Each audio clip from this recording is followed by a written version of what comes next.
যার কারণে চোখ থেকে রক্ত বের হয়। ঠিক এমনই একটি ঘটনা ঘটেছে কলকাতার ক্ষেত্রে, যার ভিডিও বেরিয়ে আসছে। সিবিআই স্যারকে দেখে সবাই হতবাক। এই ভিডিওটির কারণে আমি এটি ধরে রেখে বসেছি। নতুন এই ভিডিওটি পুরো মামলার মোড় ঘুরিয়ে দিয়েছে। এমন কিছু প্রকাশ করেছেন যা এখন পর্যন্ত দেখা যায়নি। এই ভিডিও যদি সিবিআই এর হাতে থাকে, যদি আপনি এটি পছন্দ না করেন, তাহলে আপনি একটি বাস্তব পশু হয়ে উঠতে হবে না এবং অন্য কাউকে তার নিষ্ঠুরতা স্বীকার করে। বন্ধুরা, বিশ্বাস করুন, এইমাত্র একটি নতুন ভিডিও প্রকাশিত হয়েছে কলকাতা মামলার জেরেই।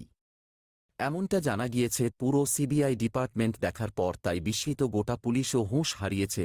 গোটা পুলিশ বিভাগ এতে সন্দেহের মুখে পড়েছে। বিভাগটি এমনই একজন পুলিশ বিভাগের উচ্চপদস্থ কর্মকর্তা দুটিও এই মামলার সাথে সম্পর্কিত বলে মনে হচ্ছে। বন্ধুরা, দিন যত যাচ্ছে, যাই হোক, এই মামলা আরও জটিল হচ্ছে। সিবিআই তার চূড়ান্ত সিদ্ধান্তে পৌঁছেছে তার আগেই নতুন প্রমাণ পেল সিবিআই, যা মামলাটিকে আরও জটিল করে তুলবে বলে মনে হচ্ছে। আমরা এখন পর্যন্ত যদি দেখি, সঞ্জয় এটি তৈরি করছে রায়। ডাক্তার বিটিআর প্রধান আসামি ঘোষণা করা হয়েছে, কিন্তু সিবিআই এর হাতে যা শুধু একটি ভিডিও পোস্ট করেছেন, যা পুরো মামলাটি ব্যাখ্যা করে এমনভাবে দুমড়ে মুচড়ে গেছে। ডাক্তার মেয়েকে ধর্ষণের পর শুধু বিপদগামী হওয়ায় তাকে হত্যা করা হয়েছে। আসল কারণ ছিল ডাক্তার মেয়েকে খুন করা। এর পিছনে অন্য কিছু ছিল।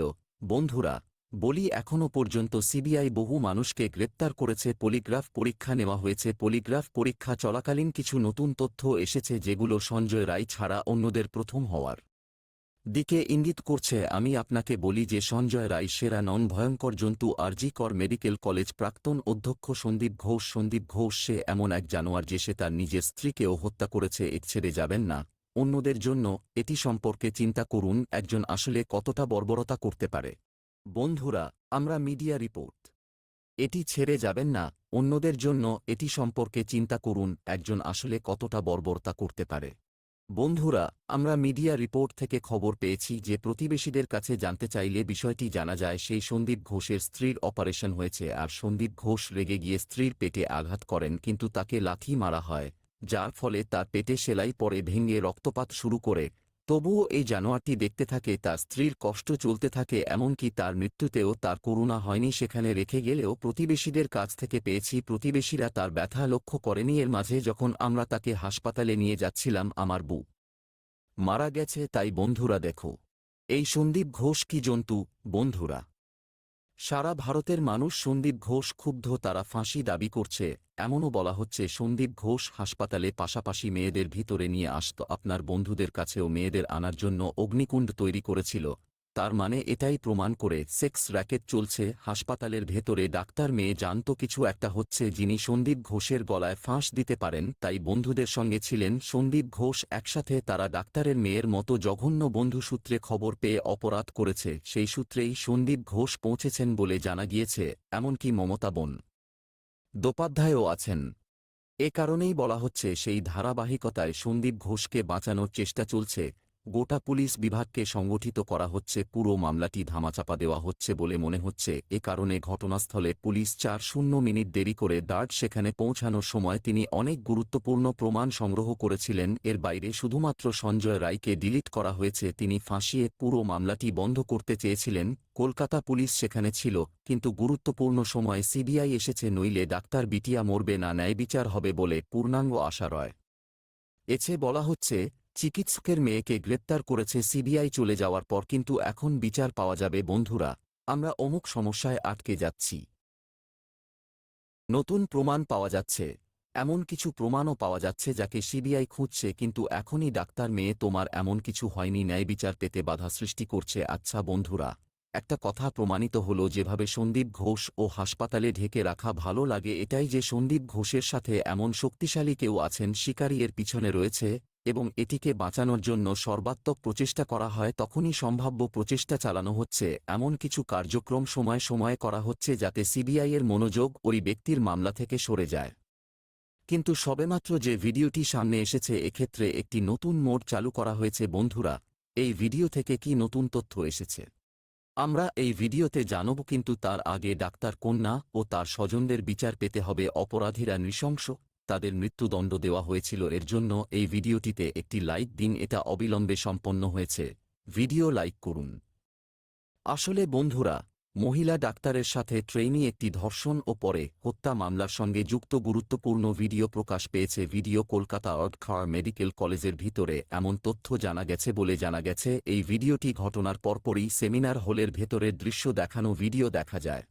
সেমিনার কক্ষের ভেতরে মৃতদেহ মেঝেতে পড়ে আছে, নীল কাপড়ে ঢাকা ঢেকে রাখা হয়েছিল। লাশের পাশে মাত্র ৫-৬ ফুট সাদা কাপড় ঝুলছে। টেবিলের ওপর একটা ব্যাগও রাখা আছে। ডাক্তার যে মেয়ের সাথে নির্মম আচরণ করা হয়েছিল তার এবং ঘটনার পরপরই ভিডিওটি তোলা হয়। এ সংক্রান্ত আরেকটি গুরুত্বপূর্ণ বিষয় বলা হয়েছে, এমন একটি ভিডিও পাওয়া গেছে যাতে দেখা গেছে সেমিনার কক্ষের সামনে ও ভেতরে বড় সংখ্যা। ঘটনার তদন্তে ভিড় জমেছে। সুপ্রিম কোর্টে দাবি জানাচ্ছে সিবিআই অপরাধ দৃশ্যের সাথে বিকৃত করা হয়েছে, যা এই ভিডিও দেখে নিশ্চিত হওয়া যায়। হতে পারে, কিন্তু কলকাতা পুলিশ বলছে যে ভিডিওতে একই লোক দেখা যাচ্ছে যাদের সেখানে বসবাসের অনুমতি দেওয়া হয়েছিল। এর আগে একটি ভিডিও সামনে এসেছে। পশ্চিমবঙ্গ সরকার এবং কলকাতা পুলিশ কাজের শৈলীর উপর বড় প্রশ্ন উত্থাপিত হয়েছে। ৪-৫ ভিডিওটি শ্যুট করা হয়েছে ৯ আগস্ট সকালে। অপরাধের একই দৃশ্য কোথায় বলে জানা গেছে, হাসপাতালের ভেতরে শিক্ষানবিশ চিকিৎসককে ধর্ষণ আর হত্যার মতো ভয়ঙ্কর ঘটনা ঘটে অপরাধস্থলে। লোকজনের ভিডিও একটি ভিড় দেখা গেল যেখানে তারা একে অপরের সাথে কথা বলছে, উঁকি দেওয়া এবং মোবাইল ফোন ব্যবহার করা। যা দেখা গেছে তার চেয়েও বেশি আশ্চর্যজনক যে এই জনতার ভিড়ে পুলিশও আছে। কলকাতা পুলিশ সেখানে উপস্থিত হয়ে ভিডিওটি রেকর্ড করে ৯টি আগস্ট সকালে হাসপাতালের সেমিনার কক্ষে। তাই তিনি রাজি হয়ে গেলেন, কিন্তু ততক্ষণ পর্যন্ত বললেন তিনি মৃতদেহের আশপাশের এলাকা ৪ গুণ করে দেন বন্ধ করা হয়েছে, অর্থাৎ ঘেরা ছিল, এবং এই মানুষ ঘেরা জায়গার বাইরে দাঁড়িয়ে। কিন্তু কলকাতা পুলিশের এই স্পষ্টীকরণের কারণে এটা স্পষ্ট যে একই সেমিনার হলে এত লোক হলো, ঘরে লাশ পড়ে থাকা অবস্থায় তারা প্রবেশ করে এবং অপরাধের স্থান সুরক্ষিত করা প্রথম আর সবচেয়ে বড় প্রয়োজন ছিল। এই ভিডিওতে কিছু লোকজনকে শনাক্ত করারও দাবি করা হয়েছে। ভিডিওতে আরজি কর হাসপাতাল পুলিশ ফাঁড়ির ইনচার্জ সঞ্জীব চট্টোপাধ্যায়, অ্যাডভোকেট শান্তনু দে, তখন অধ্যক্ষ সন্দীপ ঘোষের পিএ প্রসূন চট্টোপাধ্যায় ও ফরেনসিক প্রদর্শক দেবাশিস সোমের কাছে দেখা হয়েছে বলে দাবি করেছেন। প্রশ্ন জাগে, কেন এত মানুষ অপরাধস্থলে অদ্ভুত কি করছেন? কথা হলো, হাসপাতালের এই ভিড়ে ডাক্তার ও কর্মচারীদের পাশাপাশি অনেক বহিরাগত এখানে থাকার অধিকার আছে। যারা আছে এ অবস্থায় এখন কোনো লাভ নেই, পুলিশ সাড়া দিতে পারছে না। যদিও তা নিয়ে প্রশ্ন তুলছেন অনেক বিশেষজ্ঞ। তখন পর্যন্ত তদন্ত শুরু হয়নি। পুলিশ কিভাবে বুঝল লাশ কোথায়? সে শুয়ে আছে, খুন হয়েছে, তাই হোক। হত্যাকাণ্ড অন্য কোথাও ঘটতে পারে, বা সেমিনার হলের একটি ভিন্ন অংশে, এবং মৃতদেহটিকে অন্য কোণে টেনে নিয়ে যান। এমন পরিস্থিতিতে পুলিশ সেমিনার হলে লোকেদের এন্ট্রি দেওয়ার মাধ্যমে সিবিআই মামলাটি ট্র্যাশ করেছে। তদন্তে জানা গেছে, ঘটনার রাতে অভিযুক্ত সঞ্জয় রায়ের ব্যবহৃত বাইক তিনি আরজি কর হাসপাতাল পর্যন্ত দূরত্ব কাভার করেন। বাইকটিও কলকাতা ছাড়া অন্য কারও নয়। এই বাইকটি কলকাতা পুলিশের কমিশনারের নামে নথিভুক্ত করেছে সিবিআই। বর্তমানে এই বাইকটি কিন্তু বাজেয়াপ্ত করা হয়েছে। প্রশ্ন উঠেছে, যখন অভিযুক্ত জয় রায় পুলিশ না হলে সরকারি কর্মচারী কিভাবে তিনি এই মোটরসাইকেল ব্যবহার ছিল? অপরাধী চরিত্রের একজন ব্যক্তির কাছে কলকাতা পুলিশ তাদের বাইক ব্যবহার করার সিদ্ধান্ত নিয়েছে। বাইকটি ব্যবহারকারী ব্যক্তি ছাড় দিয়েছিলেন। খুনের মামলায় গ্রেপ্তার হন সঞ্জয়, কিন্তু তার আগেই তিনি আইন ভেঙেছেন। এতে কোনো ভুল ছিল না, তিনি একই বাইকে চড়ছিলেন। ঘটনার রাতেই মত্ত অবস্থায় কলকাতা তিনি রাস্তায় রাস্তায় ঘুরে বেড়ান এবং বিভিন্ন স্থানে অভিযান চালান।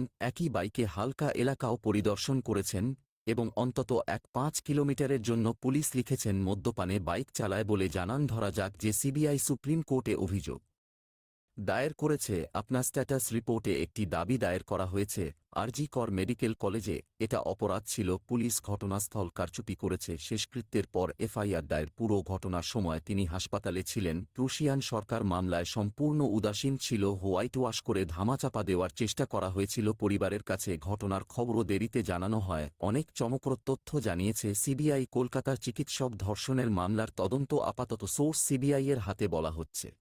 সিবিআই মামলায় প্রতিনিয়ত অধ্যক্ষ সন্দীপ ঘোষকে জিজ্ঞাসা করা হয় এবং ১০ জনের পলিগ্রাফ টেস্টের পর মামলা তদন্তে সমাধানের কাছাকাছি চলে এসেছে। এজেন্সি শীঘ্রই বড় পদক্ষেপের প্রস্তুতি নিচ্ছে। ২-১ দিনের মধ্যে এটি আরও বড় হবে বলে সূত্রের খবর। যদি ব্যবস্থা নেওয়া যায় তাহলে বন্ধুরা আমরা আছি, যত তাড়াতাড়ি সম্ভব বলবেন সঞ্জয় রায়, সন্দীপ ঘোষ ও তার অন্য খুনিদের ফাঁসি হওয়া উচিত, তাদের শাস্তি দেওয়া উচিত এবং করুণা দেখানো উচিত নয়। আমরা তাদের ছেড়ে দিলে তারা এমন বিপজ্জনক প্রাণী এই সমাজে রেখে দিলে হবে। এই ধরনের একটি লিংক দিয়ে অন্যদেরও স্বীকার করবে ব্যবস্থা নেওয়া উচিত যাতে আরও শিকারী হয় বিলের ভিতরে লুকিয়ে আছে তাদের আত্মা যাও এবং এমন বিপজ্জনক অপরাধ কর বন্ধুরা এ ব্যাপারে নিজেকে বিরত রাখতে পারলে কমেন্ট বক্সে কী বলবেন বন্ধুরা আমাকে বলুন জয় হিন্দ জয় ভারত।